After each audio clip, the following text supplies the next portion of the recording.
Welcome to Manju Lokesh channel. இன்றைக்கி நம்ம சமைக்க போகிறது முருங்கைக்கீரை துவையல். முருங்கைக்கீரை துவையல் செய்வது எப்படின்னு வாங்க பார்க்கலாம். இது இட்லி, தோசை, சப்பாத்தி, சாப்பாடு எதுக்கு வேணாலும் தொட்டு சாப்பிடலாம். வாங்க சமையலுக்குள்ளே போகலாம். 2 கைப்பிடி முருங்கைக்கீரை, தேவையான அளவு ஆயில் 2 ஸ்பூன் இல்லை 3 ஸ்பூன், பூண்டு 1 கைப்பிடி, 6 காஞ்ச மிளகாய், 3 துண்டு இஞ்சி, ஒரு லெமன் சைஸில் புளி, உளுத்தம்பருப்பு, தனியா, கடலைப்பருப்பு, மிளகு, வெந்தயம், சீரகம், கடுகு.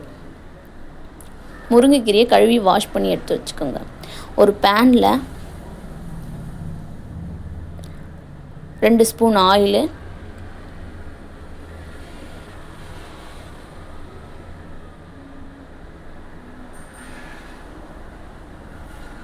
எண்ணெய் காஞ்சதும்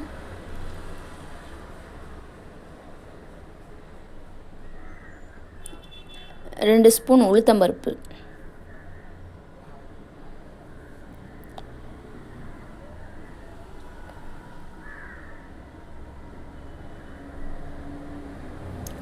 2 ஸ்பூன் உளுத்தம்பருப்பு, 1/2 ஸ்பூன் கடலைப்பருப்பு,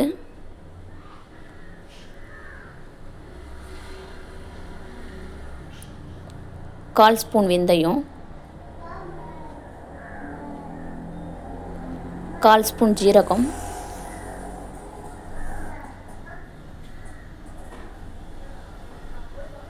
1/4 ஸ்பூன் மிளகு, 1/2 ஸ்பூன் கடுகு, 1/2 ஸ்பூன் தனியா,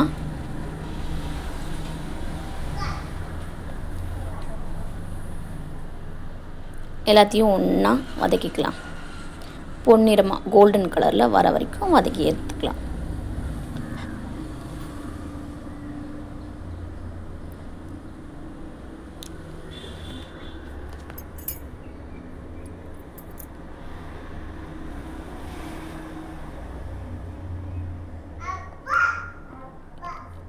இது வதங்கினோன்னே இது கூட 1 கைப்பிடி பூண்டு சேர்த்துக்கலாம். சேர்த்து கொஞ்ச நேரம் வதக்கிக்கலாம். ஒரு 2 நிமிஷம்.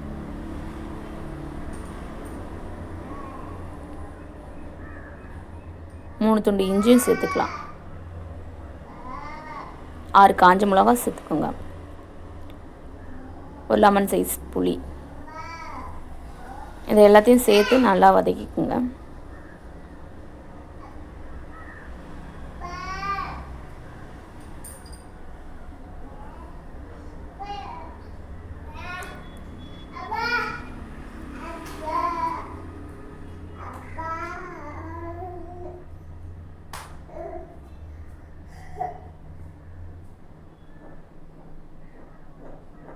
நல்லா இது மாதிரி கோல்டன் ப்ரௌன் வர வரைக்கும் நல்லா வதக்கிக்கணும். பூண்டோட பச்சை ஸ்மெல்லும் போயிடும், இஞ்சியோட பச்சை ஸ்மெல்லும் போகிற அளவுக்கு வதக்கிக்கலாம்.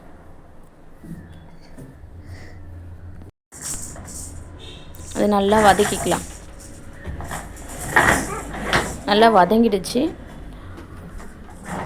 பாருங்கள். நல்லா பொன்னிறமாக வதங்கிடுச்சு. பூண்டோட பச்சை ஸ்மெல்லும் போயிடுச்சு. இது கூட இப்போது கழுவி வாஷ் பண்ணி எடுத்து வச்ச முருங்கைக்கீரையை இது கூட சேர்த்து வதக்கிக்கலாம். நல்லா வதக்குங்க.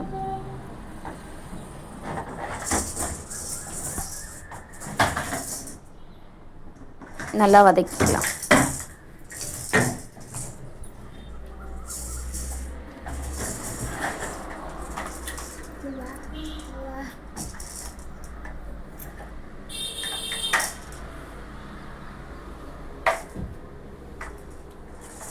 நல்லா வதங்கிடுச்சு. இதையெல்லாம் சேர்த்து மிக்ஸி ஜாரில் மாற்றிட்டு அரைச்சிக்கோங்க. நல்லா ஆறினோடனே இதை நல்லா வதக்கிக்கலாம். பாருங்கள் நல்லா வதங்கிடுச்சு. இது ஆறின உடனே மிக்ஸி ஜாரில் மாற்றி நல்லா கொரன்னு அரைச்சி எடுத்துக்கோங்க. ஒரு பேனில் 2 ஸ்பூன் ஆயில் விட்டுக்கலாம்.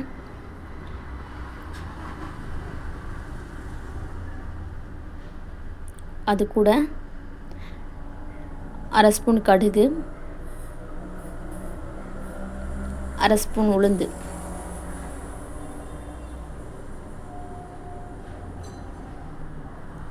கடுகு பொரிஞ்சதும்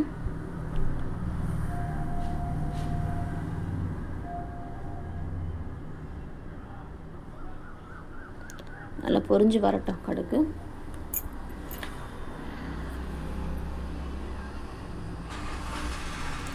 கடுகு பொரிஞ்சு வந்ததும் 2 கொத்து கருவேப்பிலை, அது கூடவே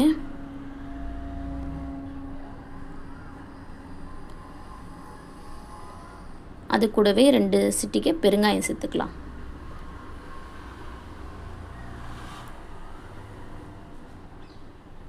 பெருங்காயத்தூள் சேர்த்துட்டு அரைச்சி வச்ச விழுதை இதில் சேர்த்து நல்லா வதக்கிக்கலாம்.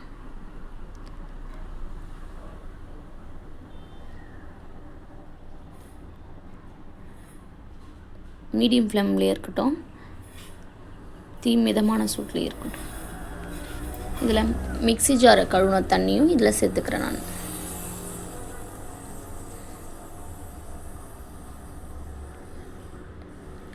இந்த தண்ணி நல்லா வற்றி வரணும், எண்ணெய் பிரியணும். சுற்றி எண்ணெய் பிரிஞ்ச ஸ்டேஜில் அடுப்பை ஆஃப் பண்ணிக்கலாம். நல்லா இப்போ வதக்கினே இருக்கணும், மிதமான சூட்டில் தான் இருக்கணும், அடி பிடிக்காமல் இருக்க. நல்லா வதக்கிக்கலாம். பாருங்கள், எண்ணெய் பிரிகிறது நல்லா தெரியுதா உங்களுக்கு? நல்லா எண்ணெய் பிரிஞ்சு வந்துடுச்சு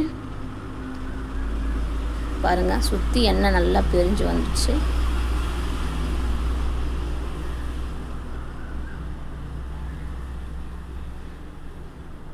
இப்போது அடுப்பை ஆஃப் பண்ணிக்கலாம்.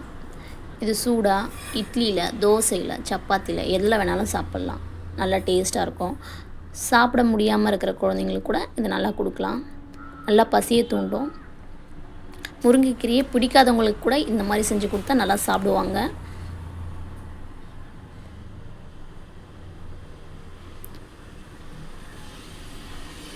சப்பாத்தி எல்லாத்துக்குமே தொட்டு சாப்பிட்லாம். நல்ல இரும்பு சத்துள்ள முருங்கைக்கீரை துவையல் ரெடி.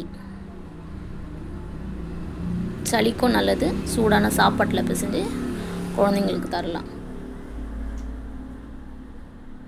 தேங்க்யூ. நெக்ஸ்ட் வீடியோவில் பார்க்கலாம். Next recipe.